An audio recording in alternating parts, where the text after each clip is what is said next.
दोस्तों आज के इस वीडियो में हम आपके BSc second year third semester botany के यूनिट 5 से जुड़े हुए एक इम्पॉर्टेंट टॉपिक को डिस्कस करने वाले हैं और हमारा आज का टॉपिक है फेनेटिक्स। तो फेनेटिक्स से जुड़े हुए जितने भी टॉपिक आपके सिलेबस में मेंशन किए गए हैं उन सभी टॉपिक को हम आज के इस वीडियो में डिस्कस करने वाले हैं।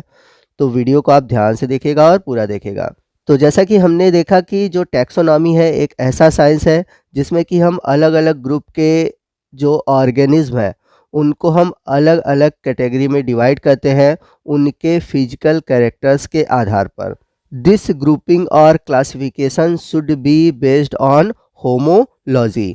तो ये जो क्लासिफिकेशन होता है या फिर ये जो ग्रुपिंग है ये डिपेंड करता है होमोलॉजी पर। होमोलॉजी कहने का मतलब कि जो अलग अलग इंडिविजुअल हमने लिया हुआ है वे सेम कैरेक्टर को शेयर करते हैं या फिर उनके जो एंसिस्टर है वो कॉमन है।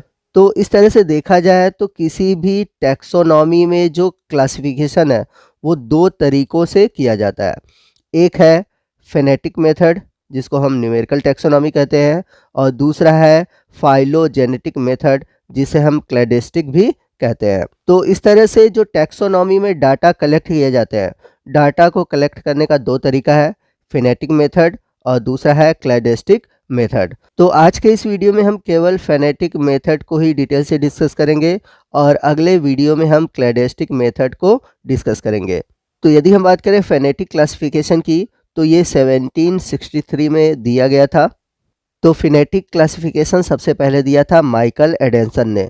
It is a type of classification which is based on the overall similarity of the organism. तो जब हम दो डिफरेंट ऑर्गेनिज्म को क्लासिफाई करते हैं तो देखते हैं कि उनके बीच क्या क्या सिमिलरिटी है और इस सिमिलरिटी के बेस पे जब हम क्लासिफिकेशन करते हैं तो उसे हम बोलते हैं phenetics. It came in an era where advance method and technology were not available.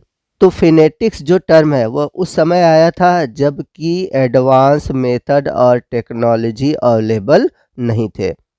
In this type of classification, group were made based on a single or few observable characters easily observed। देखिए यहाँ पर कहने का मतलब ये है कि जो फिनेटिक्स क्लासिफिकेशन था वह उस समय आया था कि जब एडवांस मेथड और टेक्नोलॉजी अवेलेबल नहीं थे जिससे कि हम किसी भी ऑर्गेनिज्म को क्लासिफाई कर सके। जैसे कि अगर हम एग्जांपल के रूप में ले डॉग, वुल्फ, तो अगर हम इनकी आँखों को देखें, इनके मुंह को देखें तो इनमें हमें सिमिलरिटी देखने को मिलती है।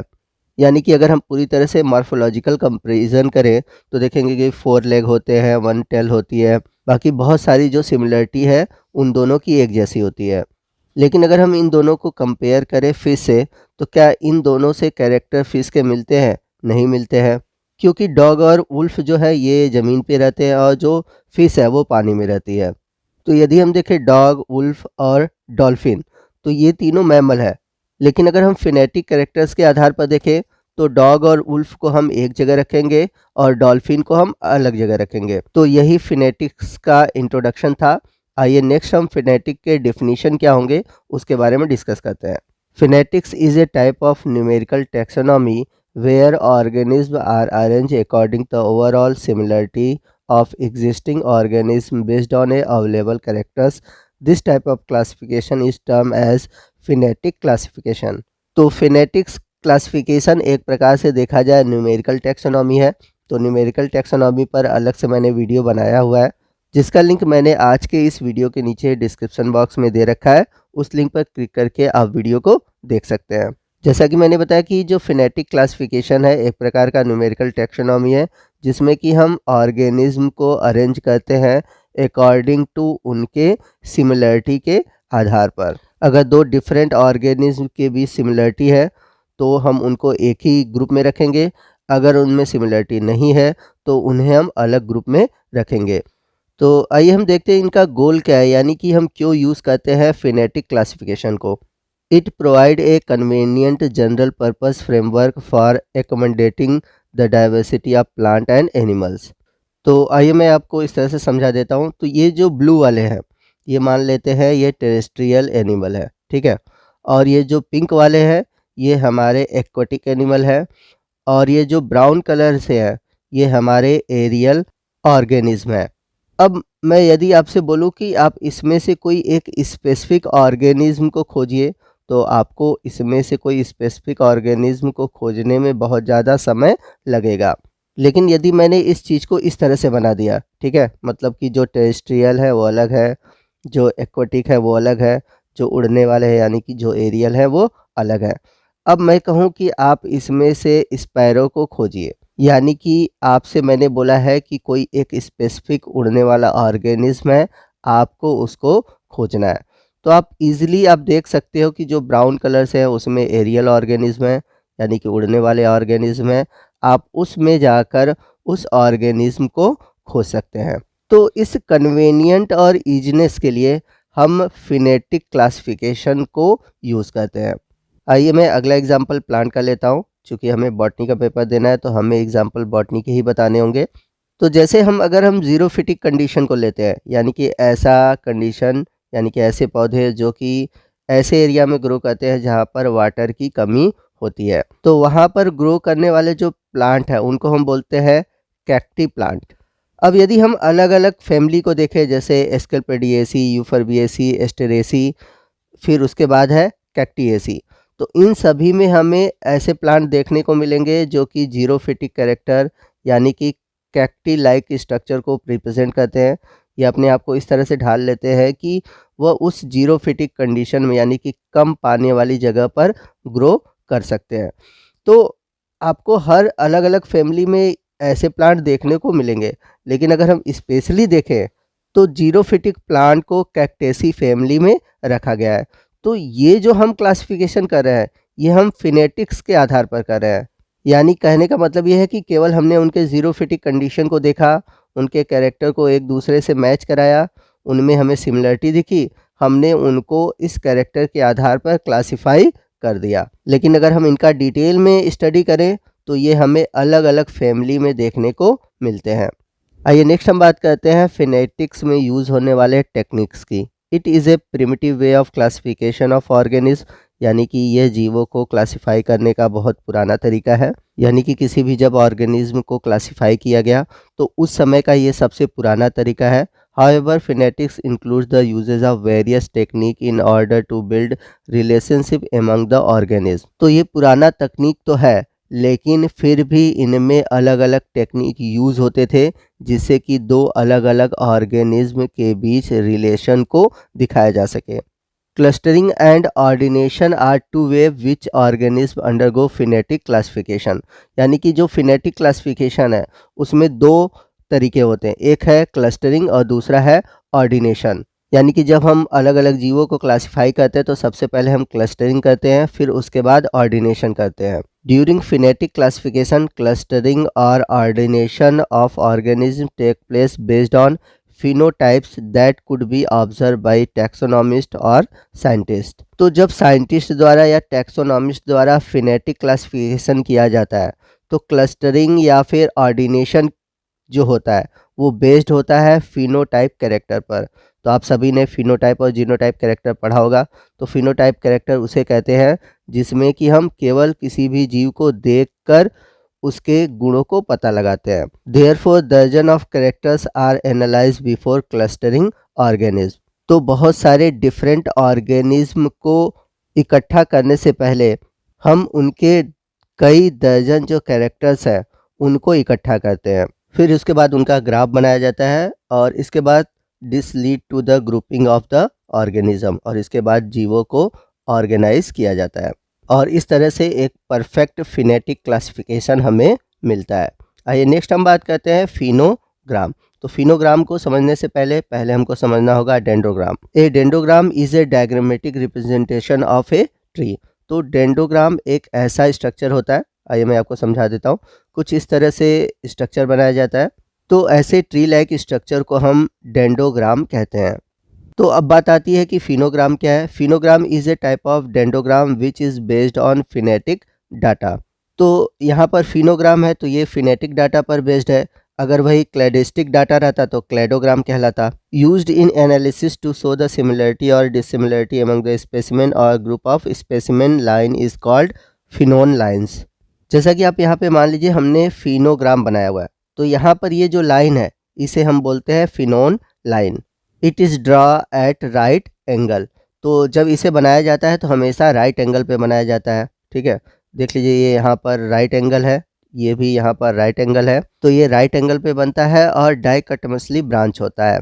तो जैसे एक राइट एंगल पे है, फिर ये ब्रांच हो गया, फिर ये राइट एंगल पे है, ये ब्रांच हो गया, तो ये कहलाएगा dichotomously branch. Represent lines of percentage similarity of phenetic feature between organism.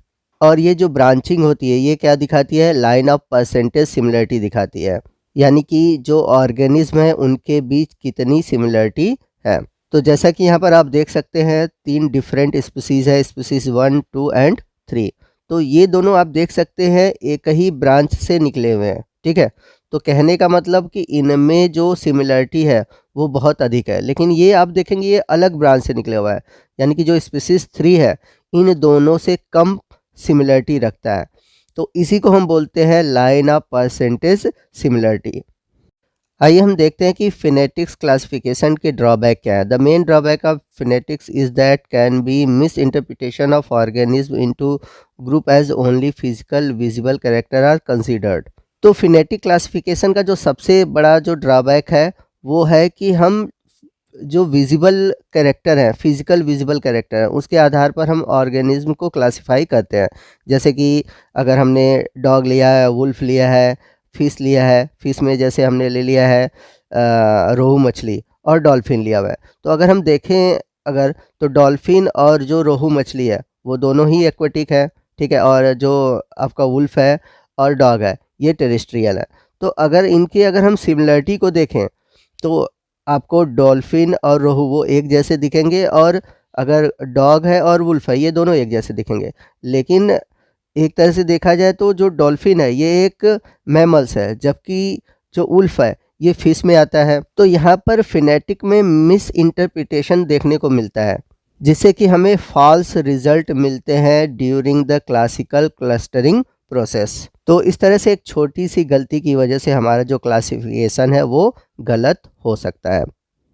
तो इस तरह से हमने देखा कि जो फेनेटिक्स है ये ओवरऑल सिमिलरिटी पर डिपेंड करता है, और अगर हम इसे ग्राफ के रूप में रिप्रेजेंट करते हैं तो इसे हम बोलते हैं फिनोग्राम या फिर डेंडोग्राम। तो फिनोग्राम तैयार कैसे किया जाता है मैं आपको समझा देता हूँ। तो फिनोग्राम तैयार करने के लिए हम न्यूमेरिकल टैक्सोनॉमी को यूज़ करते हैं, और मैंने प्रीवियस वीडियो में बताया कि न्यूमेरिकल टैक्सोनॉमी में हम केवल 2 ही डिजिट को यूज़ करते हैं, 0 और 1। तो यहाँ पर आप नीचे देख सकते हैं 3 स्पीसीज है, ए, बी और सी, और उनके 5 कैरेक्टर है, 1, 2, 3, 4 और 5। तो स्पीसीज ए में देखें तो सभी कैरेक्टर आपको 0 से रिप्रेजेंट किए हैं। स्पीसीज बी में देखें तो 1, 1, 0, 0, 0 से रिप्रेजेंट किया गया है।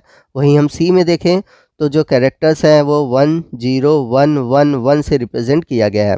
तो अगर हम इनका ओवरऑल सिमिलरिटी देखें तो स्पीसीज ए और बी के जो कैरेक्टर हैं वो अधिक मिलते हैं। यहाँ पर देख सकते हैं कि 0, 0, 0 ये तीनों आपस में मिले हैं, लेकिन यहाँ पर 0, 0 और 1, 1 नहीं मिले हैं, यानी कि 60% कैरेक्टर ए और बी के आपस में मिल रहे हैं।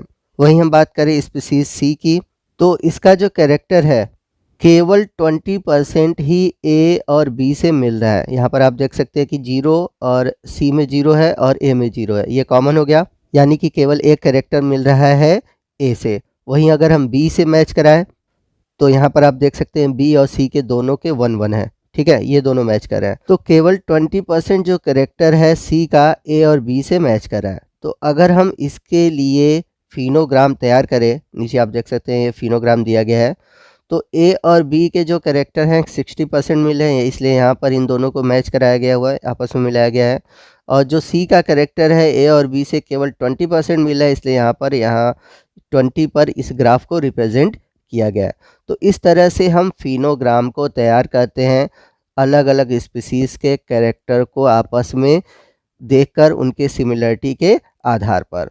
अगर अभी भी आपको फिनोग्राम अच्छे से समझ में नहीं आया है तो प्लीज़ आप कमेंट करके बताइएगा, मैं आपको बोर्ड पर अच्छे से समझा दूंगा। और इसके अलावा भी कोई डाउट है तो आप हमसे कमेंट करके पूछ सकते हैं। तो दोस्तों आज के इस वीडियो में बस इतना ही। आपको आज का ये वीडियो कैसा लगा कमेंट करके ज़रूर बताइएगा। वीडियो अच्छा लगा हो तो वीडियो को लाइक और शेयर करना मत भूलिएगा, और कोई भी डाउट हो आप हमसे कमेंट करके पूछ सकते हैं। तो मिलते हैं अगले वीडियो में अगले टॉपिक के साथ, तब तक के लिए जय हिंद, जय भारत।